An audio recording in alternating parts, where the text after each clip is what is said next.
Hi, I'm Ross Cook. Welcome, everybody. What does the movie Faster, I don't know if you ever saw that movie, but it's quite a movie. The movie Faster, and you've heard people use the comment, hey, I love you, just I'm not so wild about that behavior. Okay? It's vitally important to separate the person and the behavior.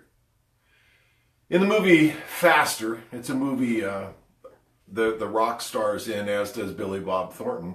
My older brother was an advisor on that movie, and so he was sharing stories from the guys around the lot as they were talking about it. And Billy Bob Thornton in this movie is a young man, or an old man, or a man who's about to retire as a policeman in a couple of days, and he's a guy who just can't get it right. He's got some darkness in his past. He's done some bad things. He goes to his kid's baseball game. He's always late. He's just spiraling down, and he's a guy that's greatly troubled and really struggling, even in the midst of doing his job. Just he's working, going to work every day. And the movie has a lot of people getting shot and violence as The Rock was wronged and thrown in jail, and much of his family was hurt, and now he's back in the world of retribution. But Billy Bob Thornton is a very dark character in this movie. As they're standing around the lot, they start telling stories about, in another movie where Billy Bob was playing a very dark, embattled kind of guy, and they're comparing the roles. The story gets shared that once Billy Bob Thornton was leaning against a wall and pacing back and forth, waiting for his chance to go on set and work. And he was smoking, and he was just walking back and forth, and he was in character. And a bunch of ladies from across the street in an office building saw him and said, ooh, that's a bad guy. That guy's not good. That's a very dark and evil person. And they started making phone calls, first to their office manager and then to the police, saying, there's a person out there this is not a good person. We need someone to come and talk to him and move him away from here. Wow, now just think about that. Billy Bob Thornton is such an accomplished actor that he was projecting a darkness, a vibration across the street to a bunch of people who had no idea who he was. What was he giving out? He was playing a role. He's gifted, but he was playing a role in his life. A role that he adopted, and someone gave him a script and he became it.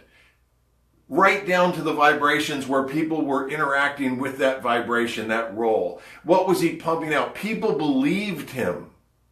Okay? All of the roles in our lives are learned. And they worked for us at some point of our life. They are who we are, essentially, a composite of a bunch of our roles. But we've known, and bless your heart, I hope you have people who love you enough to say, look, I love you, and that behavior right there, I'm not in love with that behavior.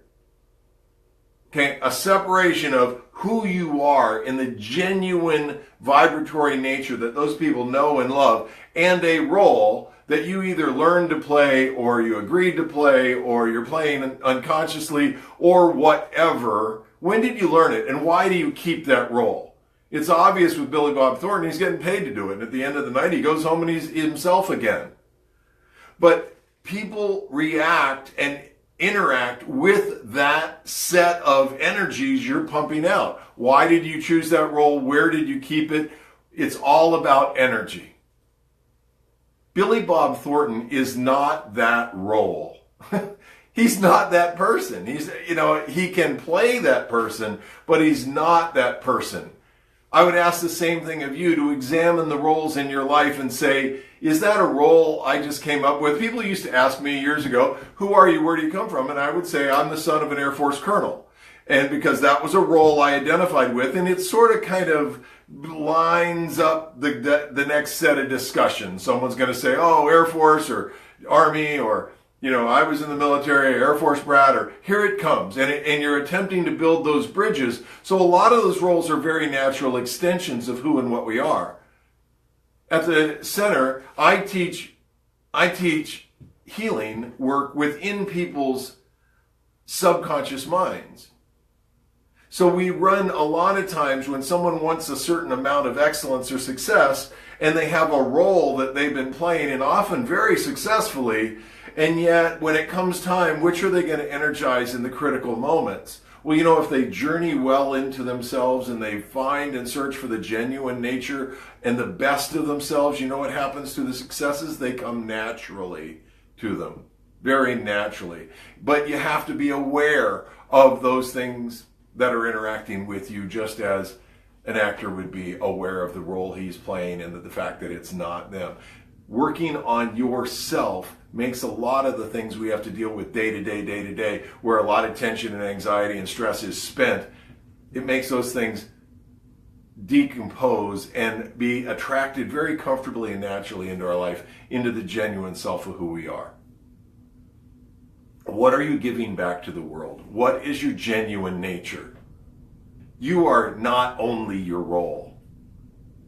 You are many things. You are love. I love that. I want you to love you. I want you to love every element that you act out and everything you energize in this world. And I want you to find a way to get back into a weller nature. You start by identifying that it's going on. Then you secondly don't defend it all the time. You just start.